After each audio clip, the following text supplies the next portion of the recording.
Salam sejahtera Malaysia, denyut nadi suara rakyat bergema di channel ini. Terima kasih kerana terus bersama dalam channel ini untuk mendapatkan berita terbaru setiap hari. Sila tekan butang subscribe, like dan share. Malaysia kita punya, cintai Malaysiaku, kita jaga kita. Kita akan mulakan berita terbaru daripada channel ini. Tekan butang subscribe, like dan share. Salam sejahtera Malaysia, denyut nadi suara rakyat bergema di channel ini. Belum pun bermulanya kempen untuk PRK negeri, adun negeri, sudah ada keyakinan besar daripada kerajaan perpaduan bahawa tempat ini bakal dirampas oleh kerajaan perpaduan. Adakah mereka boleh mengalahkan PAS Bersatu, Perikatan Nasional di Dun Nenggiri? Tinggalkan komen anda. Okey. So, siapa yang sangat sangat yakin bahawa PAS akan kalah atau Bersatu akan kalah di sana, tidak lain tidak bukan bekas orang besar PAS sendiri. Bekas orang besar PAS sendiri yang memang sudah tahu selok belok PAS macam mana, yang sudah tahu permainan politik PAS macam mana, akhirnya dia kata yakin kerusi Dun Nenggiri milik perpaduan. Ini dari harapandaily.com juga, bertarikh 22 Julai. Amanah yakin kerusi Dun Nenggiri milik perpaduan. Presiden Amanah Datuk Seri Muhammad Sabu optimis kerusi Dewan Undangan Negeri Dun Nenggiri mampu ditawan oleh kerajaan perpaduan. Saya tidak kisahlah siapa yang menang sebenarnya, tapi saya suka kalau kerajaan perpaduan menang. Kenapa? Supaya nanti ada cukup pembangkang, bertambah pembangkang di Dewan Undangan Negeri di mana tempat Nenggiri ini, di Kelantan kalau tidak silap. Kenapa? Supaya adalah semakin bagus, semakin padulah semak dan imbang untuk kerajaan Kelantan. Tiada yang bangkang, tiada yang sokong, nanti semua sokong saja. Jadi katanya Pakatan Harapan melancarkan jentera seawal mungkin, bertujuan untuk membolehkan gerak kerja disusun dengan kemas dan mantap. Dia kata, supaya apabila masuk tempoh berkempen nanti, kita dapat bergerak seiring dengan parti-parti komponen dalam kerajaan perpaduan bagi memastikan kemenangan. Jentera pilihan raya PH Kelantan telah pun dilancarkan dan saya yakin dengan gerak kerja Barisan Nasional, kerusi Nenggiri ini mampu dimenangi semula, dia kata. Saya ucapkan syabas dan tahniah kepada seluruh jentera pilihan raya PH Kelantan atas kesiapsiagaan ini, katanya. Suruhanjaya Pilihan Raya SPR telah menetapkan hari penamaan calon dan pengundian awal PRK Nenggiri masing-masing pada 3 Ogos dan 13 Ogos. Jadi manakala 17 Ogos sebagai hari mengundi, kerusi Dun Nenggiri menjadi kosong selepas Speaker Dewan Undangan Negeri Kelantan, Datuk Muhammad Amar Nik Abdullah, telah mengumumkan kekosongan selepas adun, iaitu Muhammad Azizi Abu Naim digugurkan keahliannya oleh Bersatu pada 13 Jun yang lalu. Pada 18 Julai lalu, BN Kelantan mengumumkan Ketua Pemuda UMNO Negeri, iaitu Muhammad Azmawi Fikri Abdul Ghani sebagai calon PRK Dun Nenggiri. Kali ini Ketua Pemuda UMNO Negeri, UMNO lawan Bersatu kali ini. Tapi Bersatu entah aku pun tak tahu, tak faham juga kenapa Bersatu tak berani pakai lambang sendiri, kenapa Bersatu tak berani pakai lambang Perikatan Nasional, tapi pun mau pinjam juga lambang PAS. Takut kalah. Takkanlah takut kalah, kan Bersatu kuat. Buktikanlah tanpa terlalu terlalu berharap sangat dengan PAS pun boleh menang. Ini terpaksa pula pakai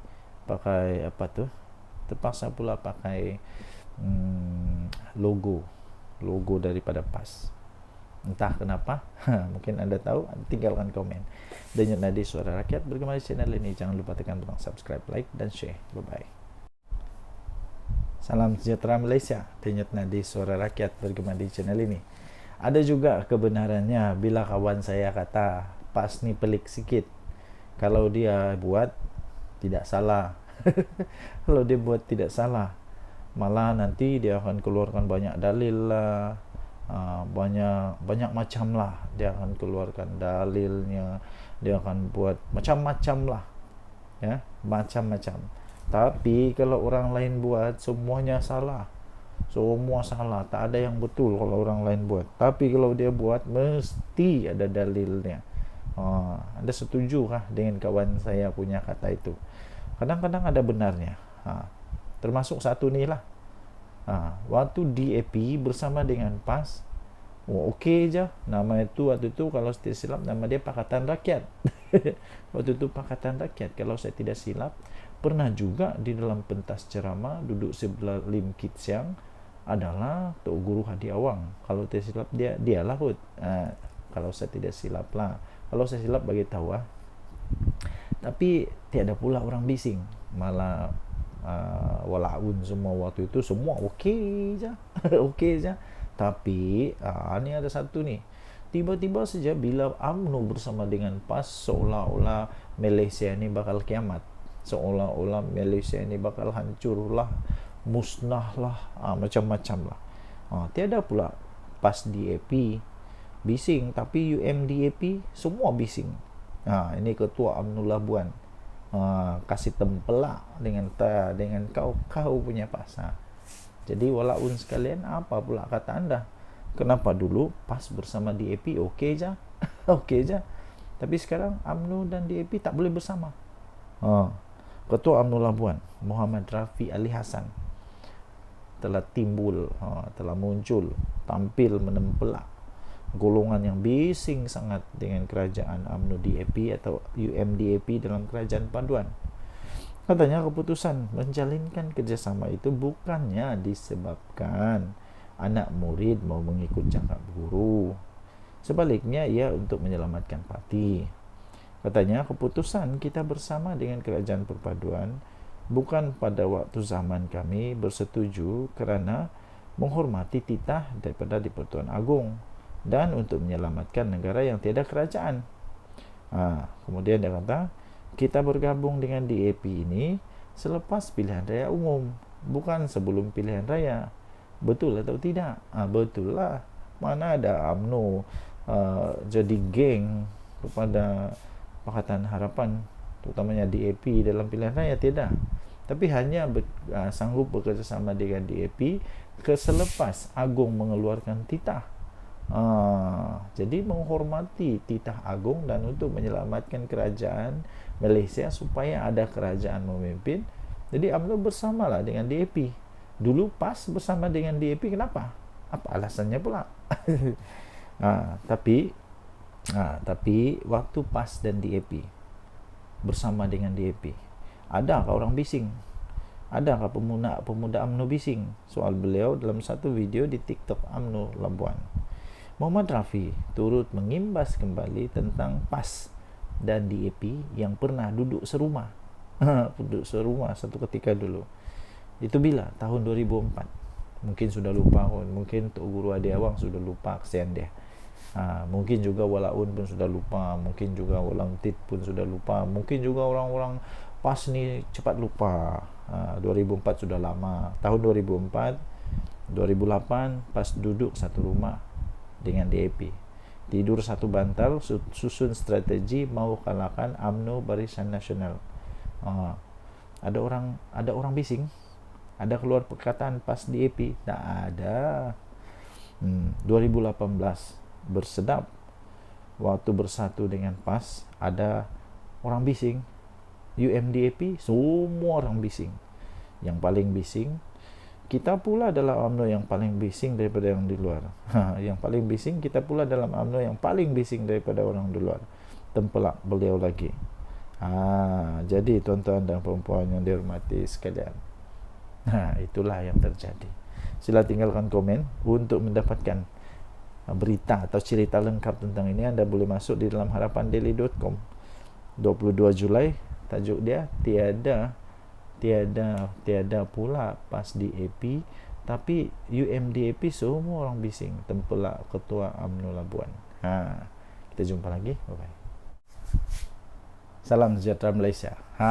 Denyut nadi suara rakyat bergema di channel ini. Sebelum kita teruskan, saya nak minta tolong untuk anda tinggalkan komen. Adakah anda suka kerajaan yang ada sekarang ini? Tinggalkan komen juga apa pendapat anda dengan pembangkang yang ada sekarang ini. Adakah pembangkang ini betul-betul jujur? Adakah pembangkang ini betul-betul ikhlas hatinya? Adakah mereka betul-betul orang kata suci, murni, mulus, tak ada dosa dan sebagainya? Anda boleh tinggalkan komen anda, tapi janganlah mengutuk-ngutuk ya, jangan memfitnah, jangan mengutuk, jangan juga keluarkan kata-kata yang tak baik. Anda boleh komen. Okey, so terbaru ada satu pendedahan yang cukup dahsyat. Ini cukup dahsyat. Saya fikir pemimpin PN ini akan bingung, pening kepala jugalah. Saya biasalah, siapa yang nak masuk politik, mau tidak mau kamu akan jadi sasaran, akan jadi sasaran kepada paparazi. Dulu paparazinya hanya wartawan tahu. Sekarang paparazinya bukan hanya wartawan, malah seluruh netizen akan jadi paparazi. Malah paparazi dari netizen itu lebih hebat, kadang-kadang lebih hebat daripada pemberita sekalipun. Terbaru ini ada satu pendedahan terbaru ya, tuan-tuan dan puan yang dihormati sekalian. Kereta hebat betul. Tapi sebelum itu saya mau tanyalah, apa ini maksud zuhud ini? Apa maksud zuhud ini? Sampai saya pun tidak tahu apa ini zuhud. Maklumlah, saya ni budak baru belajar, jadi ada istilah-istilah yang tidak pernah dengar. Contoh yang saya pernah dengar ni zuhud. Apa ini zuhud? ZUHUD, zuhud. Ramai teruja lihat koleksi kenderaan zuhud pemimpin PN ini. Ini daripada harapandaily.com. Tarik dia 23 Julai. Ini dia. Gambar dia. Cantik gila kereta ni. Kereta Ford. Tular sejumlah banyak ni, sejumlah koleksi kenderaan bukan kelas maharin yang dikaitkan dengan seorang pemimpin Perikatan Nasional. Keupayaan pemimpin berkenaan dalam memiliki kenderaan-kenderaan terbabit telah mengundang persoalan, sehingga ada yang mengaitkan dengan Suruhanjaya Pencegahan Rasuah Malaysia SPRM. Menurut perkongsian daripada seorang pengguna X, dulunya Twitter, sekarang X, iaitu @Saiful ADN, dapat dilihat kereta dan motosikal berkuasa tinggi itu yang juga memiliki nombor pendaftaran kenderaan yang cukup istimewa. Gambarnya ini. Itu. Semakan daripada Harapan Daily mendapati bagi model motosikal otomatik AT di bawah siri Honda X ADV yang terpampang di media sosial itu, harganya itu bermula daripada RM63.299. Ini bukan motosikal kelas maharin. Mungkin dia ada business code. Susulan itu rata-rata menyindir sikap zuhud pemimpin berkenaan, malah mencadangkan penduduk di negeri yang dikuasai PN itu bersepakat membaca doa kunut nazilah. Tidak kurang juga yang secara sinis berkongsi gambar penyokong pembangkang yang umum di Geralwalaun hanya mampu menunggang motosikal kapcai sambal menjual akhbar rasmi PAS Haraka. Salam sejahtera Malaysia. Masih lagi misteri sampai sekarang ya, tuan-tuan dan puan-puan. Apa sebenarnya yang terjadi di antara PAS dengan Mat Sabu? Sebab Mat Sabu kan dulu orang kuat PAS. Kenapa dia sanggup untuk tinggalkan PAS dan kemudian dia tubuhkan parti yang disebut sebagai Parti Amanah? Jadi ramai orang nak tahulah apa sebenarnya yang berlaku, apa rahsia di sebaliknya. Mungkin anda tahu salah satu rahsia itu, anda boleh tinggalkan di ruang komen. Apa sebenarnya terjadi di antara PAS dan Mat Sabu, Menteri Pertanian kita sekarang? Apa sebenarnya yang terjadi? Dan sekarang ini ada satu artikel yang saya ingin kongsikan kepada Anda. Tajuknya, Tinggalkan PAS dan Mewujudkan Amanah, Langkah Bijak Mat Sabu, 23 Julai 2024, oleh Akmal Manaf. Seorang TikTokers yang dikenali sebagai Abang Botak menyifatkan tindakan Presiden Amanah Datuk Seri Muhammad Sabu meninggalkan PAS pada satu ketika dahulu sebagai keputusan yang tepat lagi bijaksana. Ini kerana katanya pencapaian demi pencapaian yang telah ditunjukkan oleh Muhammad atau lebih dikenali sebagai Abang Mat dalam mengemudi kementeriannya, yaitu Kementerian Pertanian dan Keterjaminan Makanan KPKM. Kata TikTok itu memang berbaloi guys. Satu keputusan besar yang diambil oleh Abang Mat satu ketika dulu untuk meninggalkan Parti PAS dan mewujudkan Parti Amanah adalah keputusan yang amat bijak dan tepat sekali. Adakah Anda setuju dengan kalimat itu? Jika Anda setuju, Anda tinggalkan komen. Bagus jugalah. Abang Mat yang menjadi Menteri Pertanian dan Keterjaminan Makanan pada hari ini telah pun menampakkan hasil yang cukup baik dan memberi manfaat kepada seluruh rakyat Malaysia ketika kita memerlukan seorang pemimpin yang telus dan bekerja kuat. Jadi harap-harap lepas ni Mat Sabu dapatlah ISO 14001 Bukan setakat orang Semenanjung saja. Mendapat manfaat daripada inisiatif KPKM ini, malahan rakyat Sabah turut mendapat limpahan dan merasa manfaat tersebut. Puji lelaki itu kepada Muhammad. Betul tak betul? Saya rasa betul. Saya orang Sabah, saya pun sendiri nampak bagaimana orang-orang petani-petani di Sabah mendapat manfaat daripada inisiatif-inisiatif kementerian daripada Mat Sabu. Memang terbaik. Malah dalam video yang sama, lelaki itu juga turut menyebut tentang gerak kerja daripada Muhammad yang juga adalah ahli parlimen dari Kota Raja itu. Katanya hari ini YB Mat Sabu menyatakan begitu optimis untuk mendapatkan dana tambahan bagi menambah baik sistem pengairan di jelapang padi di mana? Di Kota Belud, di Sabah tau. Di mana akan mencapai sasaran 10 tan pengeluaran padi, yang mana berlaku sekarang peningkatan 2 hingga 4 tan per hektar per musim. Dengan dana tambahan itu dapatlah diperluaskan lagi program SBB Smart Sawah. Ini yang telah terbukti hasilnya yang begitu memberansangkan. Ini kita pujilah Abang Mat kerana berani meninggalkan Parti PAS suatu ketika dulu dan hari ini dapat menabur bakti dan memberi manfaat kepada semua rakyat Malaysia. Steady Abang Mat, salut, kata lelaki itu sebelum mengakhiri videonya. Saya setuju. Antara banyak-banyak yang saya setuju, ini saya setuju. Kerana apa? Di Sabah sendiri kita boleh nampak ni semua orang di Sabah, terutama di tempat saya, sedang sibuk dengan mengurus padi, mengurus insentif, mengurus macam-macam urusan. Kenapa? Adalah adanya bantuan-bantuan yang sangat baik daripada kerajaan. Kerajaan yang dulu pernah buat, ada yang dia pernah buat, ada yang dia tak pernah buat. Ada yang buat semacam melepas batuk di tangga, cakap saja, janji saja, tapi pelaksanaan tidak. Sekarang sudah nampak pelaksanaan. Denyut nadi suara rakyat bergema di channel ini. Jangan lupa tekan butang subscribe, like dan share. Malaysia kita punya, cintai Malaysiaku, kita jaga kita. Bye-bye. Salam sejahtera Malaysia. Denyut nadi suara rakyat bergema di channel ini. Tuan-tuan dan puan-puan yang dihormati sekalian, ada satu tajuk artikel berita yang cukup mengejutkan saya. Anda tinggalkan komen apa pendapat anda dengan tajuk berita ini, yaitu PAS sedang diperalatkan bersatu. Betulkah bersatu sedang memperalatkan PAS?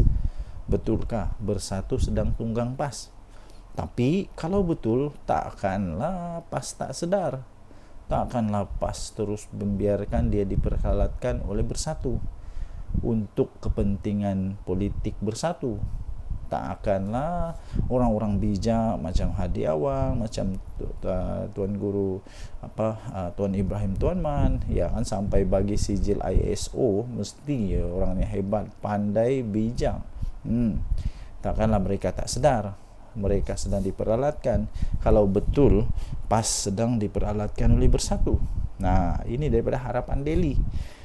Walaupun Muhyiddin pernah berkata maksud PAS itu adalah parti ajaran sesat. Dulu Muhyiddin pernah cakap rupanya. Mahathir mengkritik PAS. Punca berlaku peristiwa Mamali. Wan Ahmad Faisal pula pernah berkata penyokong PAS bodoh. PAS tetap menerima mereka. Ini satu ketika dulu. Mungkin sudah dilupakan, tapi orang-orang di Malaysia tidak akan lupa itu. Sebab kenapa? Dirakam, ditulis di newspaper, di YouTube mungkin pun ada ketika Muhyiddin Yassin kata apa? Ketika dia kata PAS itu parti ajaran sesat. Ketika waktu Mahathir mengkritik PAS, kononnya punca peristiwa Mamali. Kemudian Wan Ahmad Faisal pula pernah kata penyokong PAS ni bodoh. Jadi sekarang siapa yang bodoh? Ini lucu.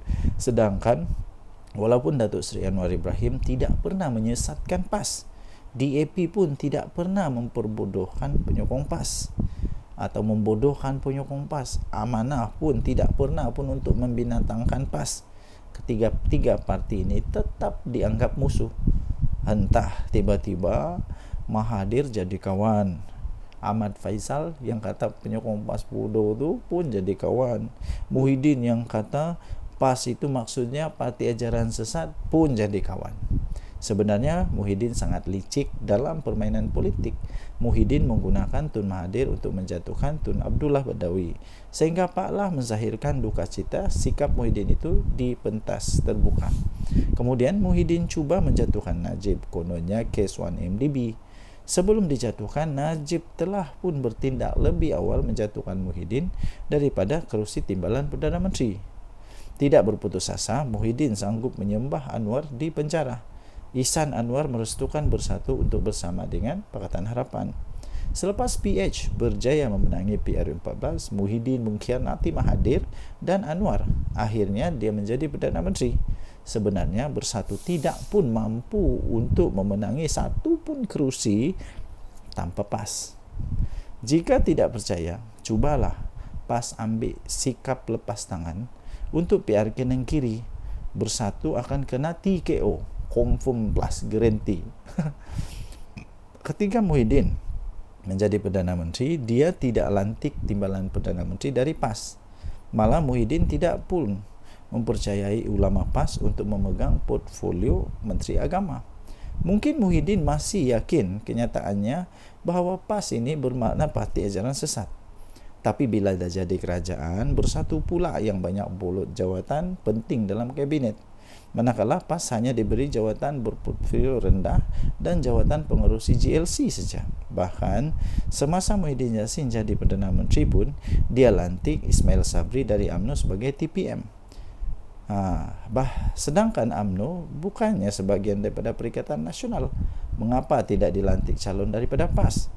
Dan berbagai skandal mahkamah memimpin pemimpin-pemimpin daripada Bersatu, dari presiden hingga naib presiden mereka yang melibatkan anak dan menantu, dilihat PAS menjadi tukang cuci dosa-dosa tersebut.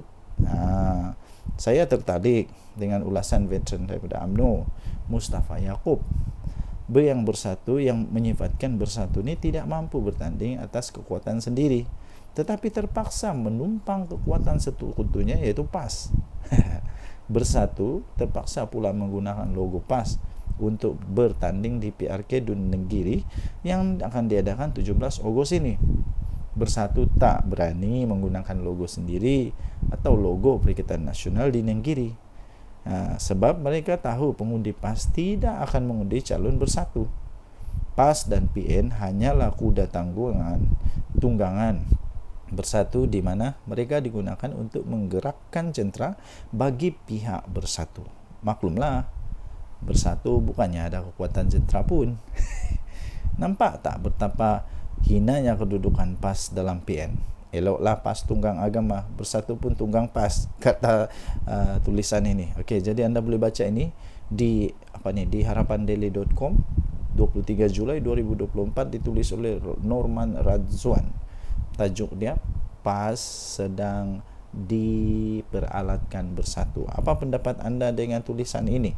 Apa pendapat anda dengan tulisan ini? Anda boleh tinggalkan komen. Denyut Nadir, Suara Rakyat bergema di channel ini. Bye-bye. Salam sejahtera Malaysia. Denyut Nadi, Suara Rakyat bergema di channel ini. Sejak sekian lama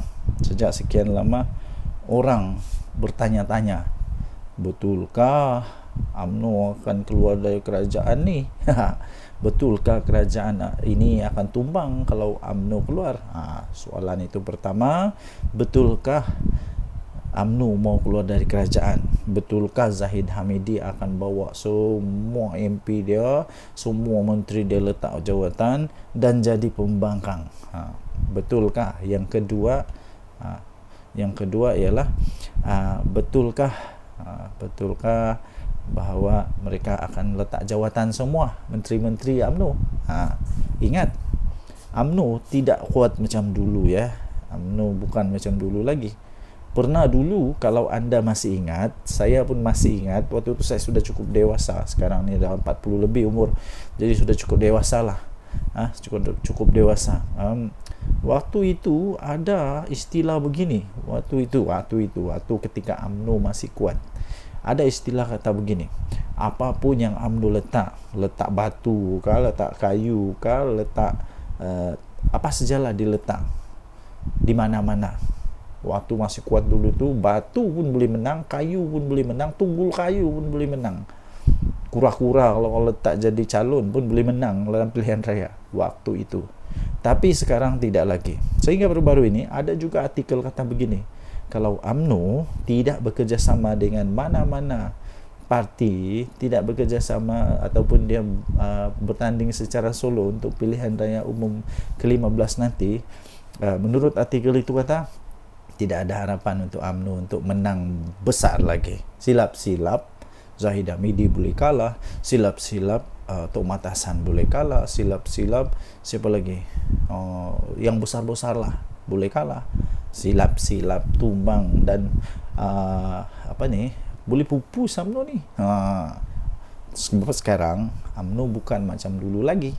Ya, jadi kerana itu ya tuan-tuan dan puan-puan, kalaulah UMNO keluar daripada kerajaan ini, pada pendapat saya, pertama, kerajaan tak perlu risaulah. Tidak perlu risau pun. Kalau dia keluar pun, kerajaan tetap ada majoriti muda.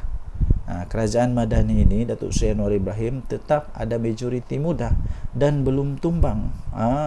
Tapi ya, dapat disahkan tidak ada lagi majoriti 2/3. Risikonya kepada Datuk Seri Anwar Ibrahim hanya satu, iaitu ketika pembentangan rang undang-undang pembekalan. Kalau tidak ada sokongan, dia mungkin terpaksa letak jawatan. Tapi untuk kata otomatik kerajaan Madani tumbang itu tidak mungkin berlaku. Ya. Jadi menteri-menteri UMNO saya fikir tidak akan begitu mudah untuk meletak jawatan. Bukan mudah, lagipun ramai orang lagi berbaris menunggu. Kalau semua menteri UMNO keluar, bagus jugalah. Ada peluang untuk DAP, ada peluang untuk amanah, untuk isi tempat mereka. Ini pun sebenarnya boleh dikatakanlah, boleh dikatakan hasil daripada persefahaman yang baik dalam kerajaan perpaduan. Walaupun UMNO taklah besar mana kemenangan dia, tidak macam dulu, maksud saya tidak macam dulu kemenangan itu, tapi mereka tetap dihargai oleh kerajaan yang ada sekarang, sampai mereka tetap diberikan banyak jawatan dalam kerajaan. Timbalan Perdana Menteri dari mana? Timbalan Perdana Menteri daripada UMNO, yang sepatutnya boleh sahaja daripada DAP, tetapi kerana strategi politik menunjukkan bahawa mereka ini sepahaman, ada perpaduan, maka okeylah, bagilah dekat Datuk Seri Zahid Hamidi. Jadi maksud kata begini, UMNO kena sentiasa ingat bahawa mereka ada sekarang ini menjadi kuat semula, bolehlah dikatakan semakin mengorak langkah untuk menjadi kuat, kerana mereka ada satu gabungan persefahaman politik dengan Pakatan Harapan, ya. Jadi hanya satu saja, hanya satu peluang untuk UMNO dapat menang, ialah dengan bekerjasama dengan Kerajaan Perpaduan, dengan Pakatan Harapan. Kalau tidak, UMNO tak akan boleh kalahkan PAS. Itu for sure lah. UMNO susah untuk kalahkan PAS. Nah, kalau 1 lawan 1, UMNO lawan PAS, memang belum tentu UMNO boleh menang. Okay, walaupun di tempat DAP, walaupun di tempat yang di tempat yang bukan PAS yang menguasa. Apa pendapat anda? Sila tinggalkan komen. Denyut Nadi Suara Rakyat bergema di channel ini. Bye-bye. Salam sejahtera Malaysia, Denyut Nadi Suara Rakyat bergema di channel ini. Okey, tuan-tuan dan puan yang dihormati sekalian, sepanjang beberapa hari ini, perkara yang amat hangat di seluruh berita ataupun semua penganalisis pengulas politik ialah tentang di mana adanya konon-konon lah, ura-ura lah, konon lah, cerita kabar angin lah yang mengatakan MCA dan MIC keluar daripada Barisan Nasional. Tuan-tuan dan puan-puan yang dihormati sekalian, itu hanya berita kabar angin.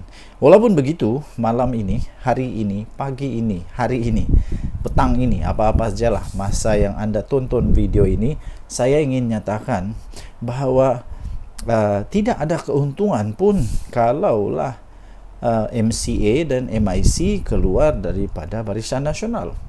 Apa keuntungan bagi mereka? Mungkin anda boleh berikan komen. Apa pendapat anda? Sekiranya MCA keluar daripada Barisan Nasional, adakah yang sanggup untuk menerima mereka sebagai satu gabungan politik, rakan politik di dalam gabungan? Sanggupkah Perikatan Nasional ambil MCA? Sanggupkah Perikatan Nasional untuk ambil MIC? Dan apa kelebihan MCA dan MIC kalau keluar daripada kerajaan? Tidak ada sebenarnya.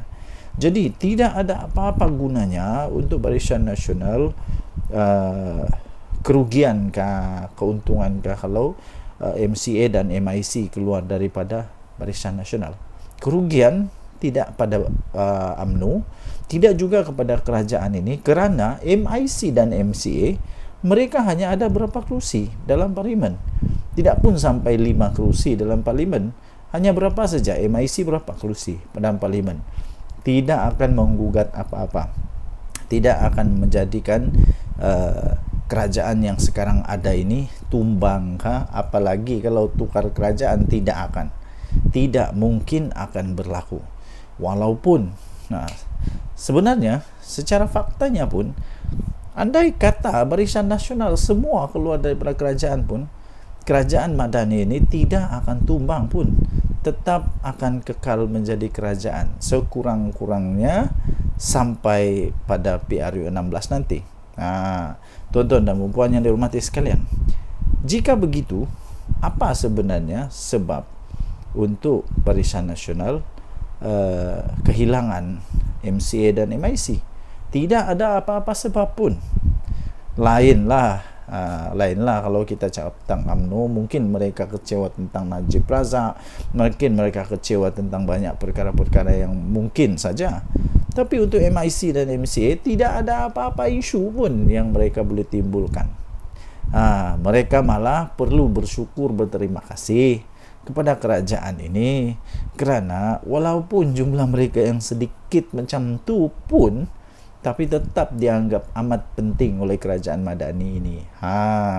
Jadi tuan-tuan dan puan yang dihormati sekalian, pada pendapat saya, ini pendapat saja ya. Semua orang ada pendapat masing-masing. Anda boleh bantah, Anda boleh bangkang pendapat yang saya utarakan ini, terpulang kepada anda. Sekiranya MIC dan MCA nak keluar, kalau pendapat saya, UMNO tak payah nak tergeh-geh pun, untuk pujuk MCA atau MIC ni. Biar pergi kat mereka lah. Mereka nak pergi bergabung dengan PAS kah, nak bergabung dengan Bersatu kah, terpulanglah. Mau buat pergabungan baru. Kalau sekarang ini ada Perikatan Nasional, mungkin selepas ini ada Perikatan Paling Nasional. Tak kisahlah.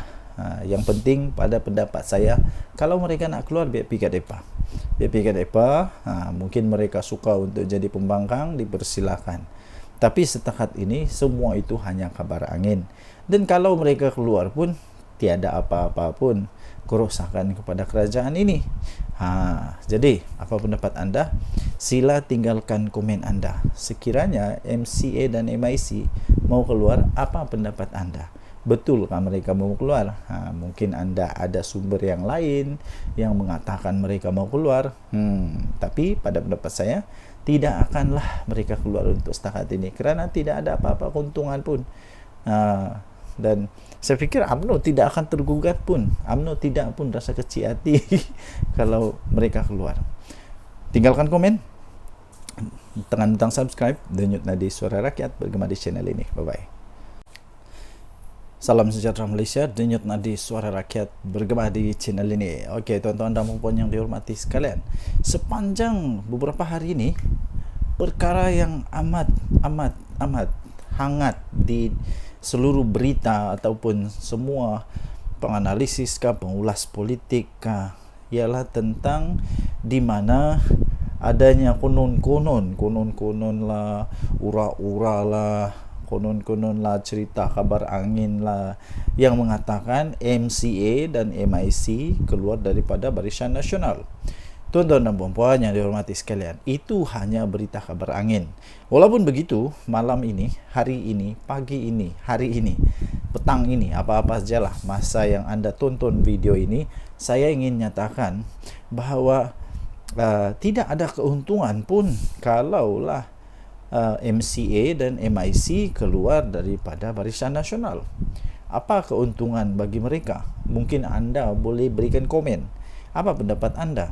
Sekiranya MCA keluar daripada Barisan Nasional, adakah yang sanggup untuk menerima mereka sebagai satu gabungan politik, rakan politik di dalam gabungan? Sanggupkah Perikatan Nasional ambil MCA?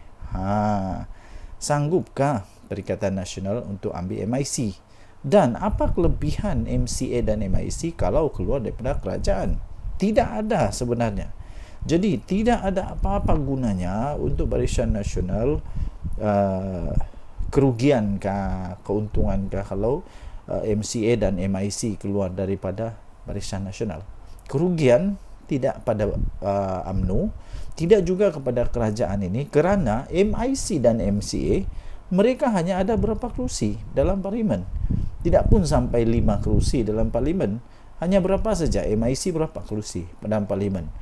Tidak akan menggugat apa-apa, tidak akan menjadikan kerajaan yang sekarang ada ini tumbang, apalagi kalau tukar kerajaan, tidak mungkin akan berlaku. Walaupun sebenarnya secara faktanya pun, andai kata Barisan Nasional semua keluar daripada kerajaan pun, kerajaan Madani ini tidak akan tumbang pun, tetap akan kekal menjadi kerajaan sekurang-kurangnya sampai pada PRU 16 nanti.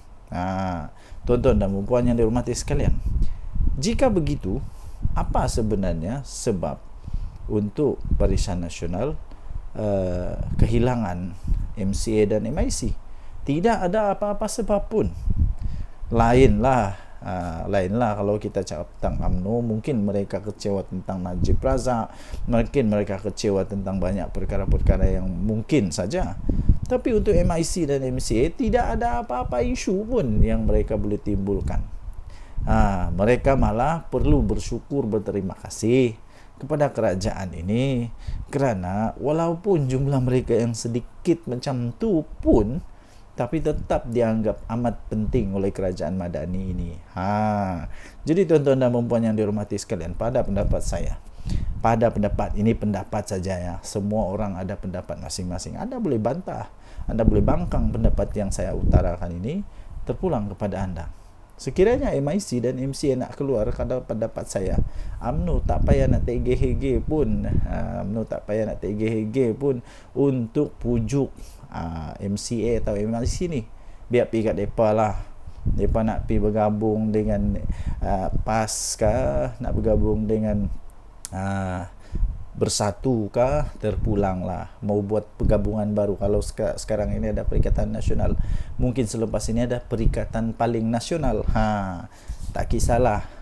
Yang penting pada pendapat saya, kalau mereka nak keluar, biar pergi kat depa. Mungkin mereka suka untuk jadi pembangkang, dipersilakan. Tapi setakat ini semua itu hanya kabar angin. Dan kalau mereka keluar pun tiada apa-apa pun kerosakan kepada kerajaan ini. Jadi apa pendapat anda?